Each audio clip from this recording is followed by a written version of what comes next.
अस्सलाम वालेकुम रहमतुल्लाह। हम डिस्कस कर रहे थे कि बीम स्पेसिमेन इंटरेक्शन जो होती है स्कैनिंग इलेक्ट्रॉन माइक्रोस्कोप के अंदर, वहाँ पर कौन कौन से फिनोमेनल्स पॉसिबल है। हमने डिस्कस किया था कि बुनियादी तौर पे दो तरह की स्कैटरिंग होती है, एक इलास्टिक और दूसरा इन इलास्टिक। इलास्टिक और इन इलास्टिक स्कैटरिंग को हमने तफसीलन डिस्कस किया है। आज हम ये देखेंगे कि इफ़ेक्ट ऑफ इलेक्ट्रॉन स्कैटरिंग क्या होता है। देखें, जो इलेक्ट्रॉन होते हैं, इलेक्ट्रॉन बीम अगर ये टॉप से आ रहा है तो ये ऐसे नहीं है कि ये कन्फाइंड टू द सरफेस नहीं होता, बल्कि depending upon the energy of this electron beam ये इसकी पेनिट्रेशन डेप्थ होती है। ये कितना पेनिट्रेट करेगा इस स्पेसिमेन के अंदर, ये डिपेंड करता है कि ये एक्सेलरेटिंग वोल्टेज क्या है और ये बीम ऑफ इलेक्ट्रॉन कितना शार्प है। दूसरी बात ये की जाती है कि ये जो पेनिट्रेशन है, this is not in like in a straight line, यानी ऐसे नहीं है कि ये अगर बीम ऑफ इलेक्ट्रॉन उसकी विड्थ ये थी तो वो सीधा पेनिट्रेट करेगा तो इतनी विड्थ के साथ नीचे इन डेप्थ जाएगा, बल्कि यहाँ जैसे इलेक्ट्रॉन इस सरफेस एरिया स्पेसिमेन के इस टॉप सरफेस से इन होते हैं तो मुख्तलिफ तरह की स्कैटरिंग होती है। तो ये इलेक्ट्रॉन मुख्तलिफ डायरेक्शन में स्कैटर होते होते एक बहुत काफ़ी बड़ा वॉल्यूम जो है ऑक्यूपाई करते हैं उस स्पेसिमेन का, जहाँ पर ये इनका इंटरेक्शन होता है। ये कहने का मकसद ये है कि ये जो बीम ऑफ इलेक्ट्रॉन आएगा ये नीचे इन डेप्थ भी जाएगा और लेटरल डायमेंशन यानी एक्स एक्सिस पे भी उनकी स्कैटरिंग होगी और यूं वाई एक्सिस में भी, तो टू डायमेंशनल मूवमेंट होगी इन इलेक्ट्रॉन की। तो इस नतीजे में ये स्पेसिमेन का पूरा वॉल्यूम अफेक्ट होता है due to interaction of these electron with the specimen. ये जितना वॉल्यूम इफेक्ट होता है इस इलेक्ट्रॉन से, या जितना वॉल्यूम इंटरेक्ट करता है इस बीम ऑफ इलेक्ट्रॉन के इलेक्ट्रॉन से, तो उसको हम कहते हैं कि ये इंट्रैक्शन वॉल्यूम है। ये सारे का सारा इंट्रैक्शन वॉल्यूम है। ये जो शेप आपको नजर आ रही है ये इंट्रैक्टेड वॉल्यूम है। अब जो total volume of the specimen material, ये डिपेंड करता है कि ये वॉल्यूम कितना होगा। ये एक इस स्पेसिमेन के जो एक्सेलरेटिंग वोल्टेज है ये उस पर डिपेंड करता है कि वो कितना ज़्यादा है। तो total volume of the specimen material that is affected by the incident electron known as it is much larger compare to the size of the incident probe. हाँ, ये बहुत अहम बात है कि अगर इंसिडेंट प्रोब का साइज ये है तो ये ज़रूरी नहीं है कि नीचे इन डेप्थ भी इतनी ही विड्थ होगी, बल्कि ये देखें नीचे आके इसकी विड्थ इतनी ज़्यादा होगी। तो कहने का मकसद ये है कि ये वॉल्यूम बहुत ज़्यादा होता है कंपेयर टू दिस विड्थ। अब अगर हम आगे चलें और वहाँ पर देखते हैं कि आगे कौन कौन से इसमें मज़ीद चीज़ें हैं। जो सेकेंडरी इलेक्ट्रॉन होते हैं ये इन इलास्टिक स्कैटरिंग से प्रोड्यूस होते हैं और इनकी एनर्जी सेवरल इलेक्ट्रॉन वोल्ट होती है। हमने इन डेप्थ इसकी डिस्कशन की थी कि क्यों इनकी एनर्जी क्यों कम होती है, सेवरल इलेक्ट्रॉन वोल्ट क्यों होती है, और ये स्कैप होती है फ्रॉम द टॉप सरफेस, यानी 5 to 50 नैनोमीटर ये वाला जो एरिया है, इस एरिया से सेकेंडरी इलेक्ट्रॉन की प्रोबेबिलिटी ज़्यादा होती है। और अगर इंसिडेंट इलेक्ट्रॉन की एनर्जी सेवरल इलेक्ट्रॉन वोल्ट हो तो सेकेंडरी इलेक्ट्रॉन बहुत ज़्यादा निकलते हैं। जैसे इंसिडेंट बीम की एनर्जी इंक्रीज होगी तो वो इस एरिया को जल्दी से क्रॉस करेंगे तो ये नीचे वाले एरिया में आएंगे जहाँ से बैक स्कैटर इलेक्ट्रॉन के निकलने के चांसेस ज़्यादा होते हैं।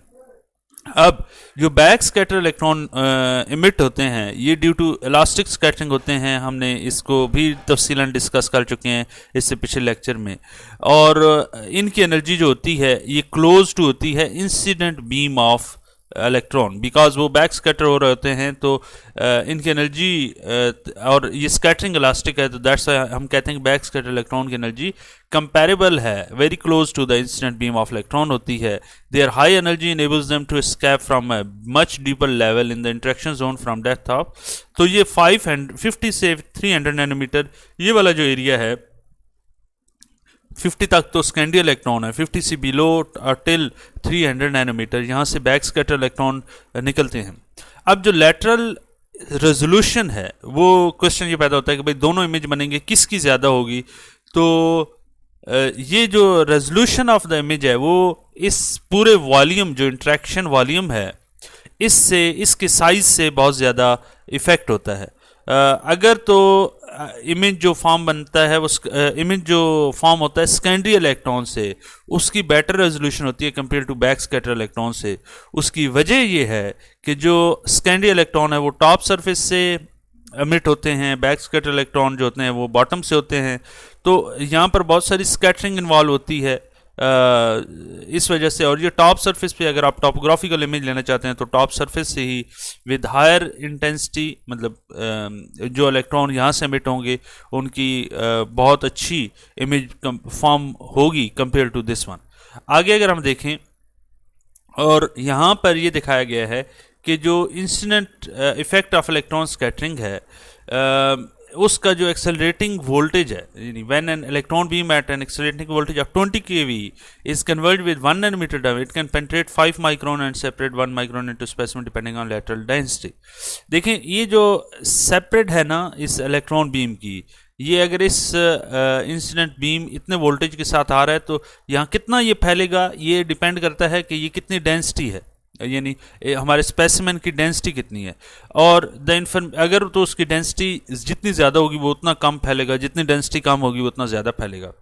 The information obtained from the specimen is not restricted to the size of the incident beam but is gathered from a volume that is larger by hundred of thousand of time। तो ये कह रहा है कि जो आप information लेते हैं that not only depend upon the incident beam dimension और स्पेसिमेन की साथ उसका इंटरेक्शन, बल्कि ये टोटल वॉल्यूम जो है ये बहुत ज़्यादा अहमियत का हामिल होता है। इमेजिंग और एनालिटिकल रेजोल्यूशन जो सेम होती है वो इस स्कैटरिंग फिनोमेना से बहुत ज़्यादा मुतासिर होती है। तो डिपेंड करता है कि आपने कौन सी इंफॉर्मेशन लेनी है और कौन से इलेक्ट्रॉन को डिटेक्ट करना है। मिसाल के तौर पे आपने अगर टॉपोग्राफिकल फीचर लेनी है तो आप सेकेंडरी इलेक्ट्रॉन को यूज़ करेंगे और बीम जो इंसिडेंट बीम है उसका एक्सेलरेटिंग वोल्टेज कम करेंगे। लेकिन अगर आप फेज आइडेंटिफिकेशन करना चाहते हैं तो आप back scatter electron detector use करेंगे, आप इंसिडेंट बीम का वोल्टेज एक्सेलरेटिंग वोल्टेज थोड़ा और ज़्यादा करेंगे।